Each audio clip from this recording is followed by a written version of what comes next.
Welcome to this high-yield, rapid-fire clinical explainer. If you're here for efficient, structured learning without the fluff, well, you're in the exact right place.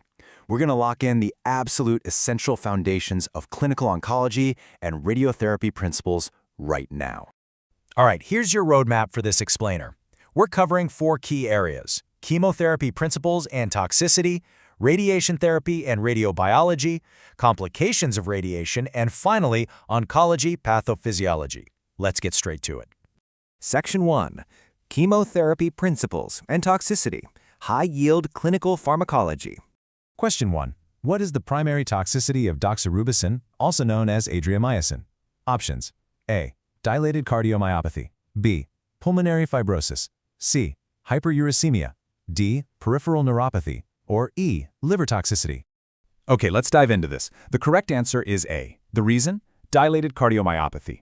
So doxorubicin is an anthracycline anti-tumor antibiotic, right? And its primary dose-limiting toxicity is a cumulative dose-dependent dilated cardiomyopathy. This actually happens because the drug deactivates superoxide dismutase, that's a key free radical scavenger, which then promotes iron-dependent free radical generation right inside the myocardial tissue. Because they lack robust antioxidant defenses, the cardiomyopathies undergo lipid peroxidation, myofibrillar loss, and severe vacuolization, ultimately leading to heart failure. Now for the exam pearls. For the monitoring protocol, getting an echocardiogram to measure left ventricular ejection fraction is absolutely mandatory, both before starting therapy and after treatment cycles. The toxic threshold shoots up once the cumulative lifetime dose exceeds 450 to 500 milligrams per square meter. As for other classic toxicities to keep in mind, bleomycin and busulfan cause pulmonary fibrosis. Oxaliplatin and toxanes cause dose-limiting peripheral neuropathy. And oxaliplatin and irinotecan cause hepatic dysfunction and steatohepatitis. Question 6. In which of the following malignancies is chemotherapy potentially curative? Options: A. Acute lymphoblastic leukemia. B. Osteosarcoma. C. Osteochondroma. D. Bronchogenic carcinoma. Or E. Renal cell carcinoma. So the crucial point is the correct answer is A. Acute lymphoblastic leukemia. Treating childhood ALL with intensive, multi-agent systemic chemotherapy is literally a major success story in modern oncology. We're talking long-term cure rates of over 80% in kids aged 2 to 10, all without needing surgical resection. Let's hit the exam pearls. Malignancies that are curative via systemic chemo or radiation alone include leukemia, Hodgkin and non-Hodgkin lymphomas, small cell lung cancer, Wilms tumor, and rhabdomyosarcoma. Now, malignancies curative via definitive chemoradiation protocols, those include squamous cell carcinoma of the anus, advanced carcinomas of the cervix, esophageal cancers, and advanced squamous cell carcinomas of the head and neck.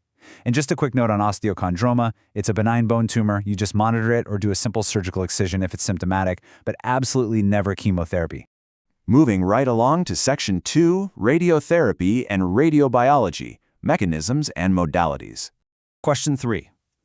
Cobalt-60 radiotherapy is used for which of the following types of radiotherapy? Options: A. Teletherapy. B.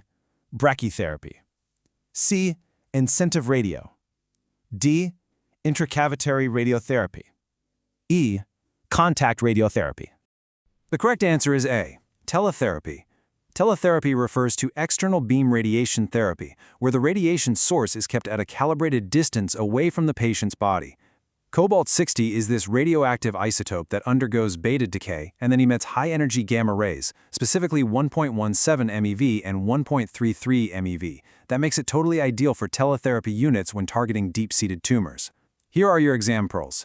The big difference: in teletherapy, the source is external. In brachytherapy, radioactive sources like cesium-137 or iridium-192 are placed directly inside a cavity or right into the tissue next to the tumor. Oh, and remember radioiodine-131?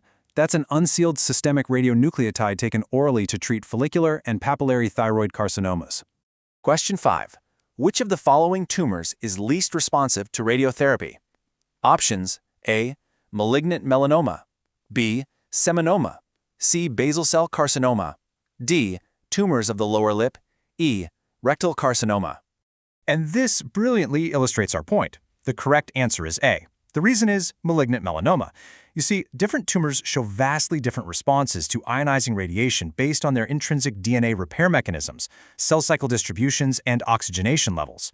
Malignant melanoma is highly radioresistant simply because of its robust DNA repair pathways and a really high capacity to handle radiation-induced oxidation stress. Let's look at the examples in the table. Highly radioresistant tumors include malignant melanoma, renal cell carcinoma, thyroid carcinoma, and gastric adenocarcinoma.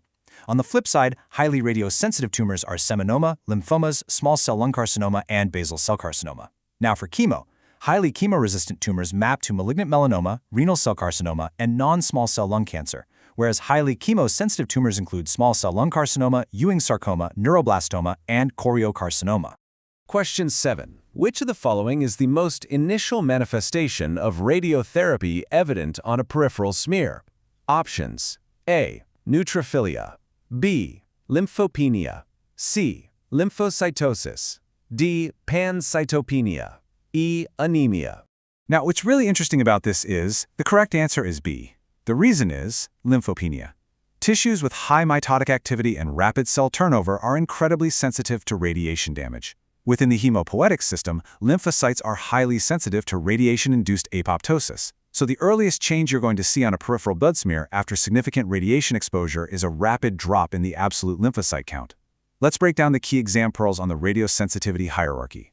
Lymphoid tissue has the highest sensitivity, followed by bone marrow, hemopoietic stem cells, then gastrointestinal mucosal epithelium, and finally germinal gonadal tissue. Radioresistant tissues include mature bone, central nervous system tissue, and skeletal muscle, mainly because of their low mitotic activity.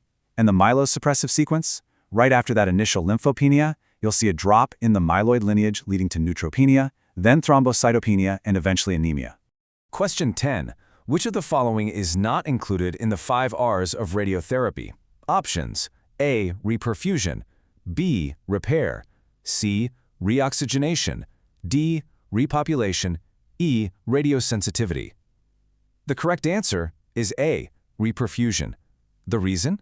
The 5 R's govern how tissue responds to fractionated radiation, and reperfusion is just a vascular concept that has nothing to do with these mechanisms. The exam pearls give us the actual 5 R's. First, repair. Normal cells have a superior capacity to repair sublethal DNA damage between fractions. Second, reoxygenation. Fractionated treatment kills well-oxygenated outer cells first, which actually allows the hypoxic core to reoxygenate and become sensitive. Third, repopulation. Tumor cells might proliferate rapidly during treatment gaps. Fourth, redistribution.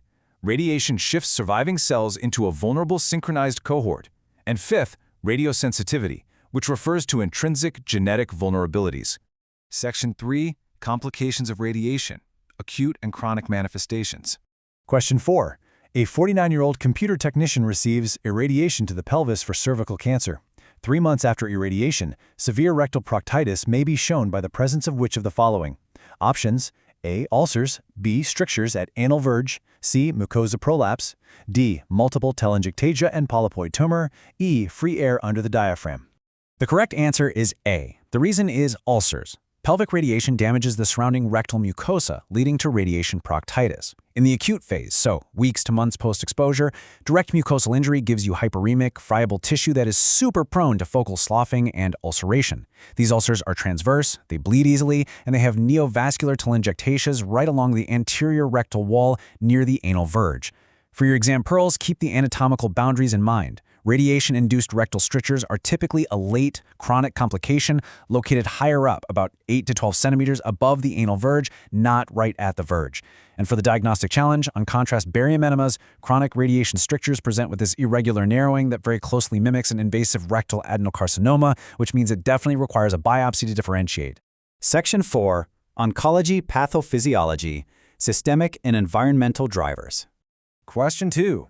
Which of the following is a common cause of anemia in malignancy? Options: A. Bone marrow suppression, B. Bleeding, C. Malabsorption, D. Anorexia, E. Infection. The correct answer is A. Bone marrow suppression. Anemia of malignancy is driven by direct marrow infiltration, myelosuppression from treatments, and a chronic inflammatory state. Tumor-induced immune activation releases pro-inflammatory cytokines, mostly TNF-alpha, IL-1, and IL-6. These suppress EPO production, blunt marrow sensitivity, and totally disrupt iron homeostasis by upregulating hepcidin. Let's check out the exam pearls. TNF-alpha is the central cytokine mediator suppressing hematopoiesis in chronic malignant states. Plus, those high cytokine levels create a functional iron deficiency driving hepcidin production. That hepcidin literally traps iron inside macrophages and hepatitis, denying the developing erythroblasts access to the necessary iron, even if the total body iron is abundant. Question 8. Which of the following is associated with the causation of mesothelioma? Options: A. Aniline dye, B. Wood dust, C. Cigarette smoke, D. Asbestos, E. Alcohol. The correct answer is D. Asbestos. Inhaling asbestos fibers is the primary environmental cause of malignant mesothelioma of the pleura and peritoneum. Those fibers penetrate deep, causing chronic physical irritation, macrophage activation, and they generate reactive oxygen species that induce oncogenic mutations. Let's run through the exam pearls. Asbestos causes mesothelioma and bronchogenic carcinoma.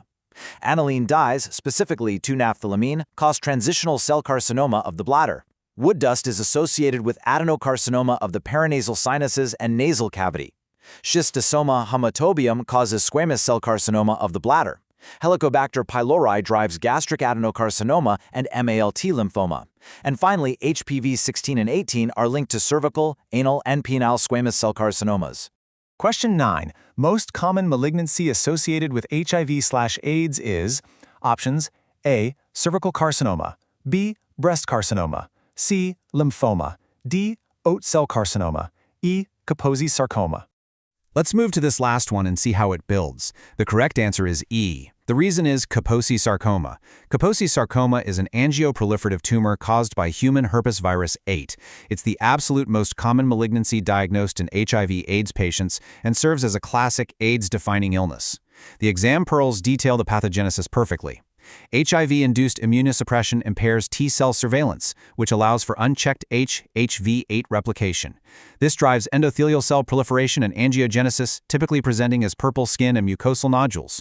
For AIDS-defining malignancies, definitely memorize Kaposi sarcoma driven by HHV8, non-Hodgkin lymphomas driven by EBV, and invasive cervical carcinoma driven by high-risk HPV.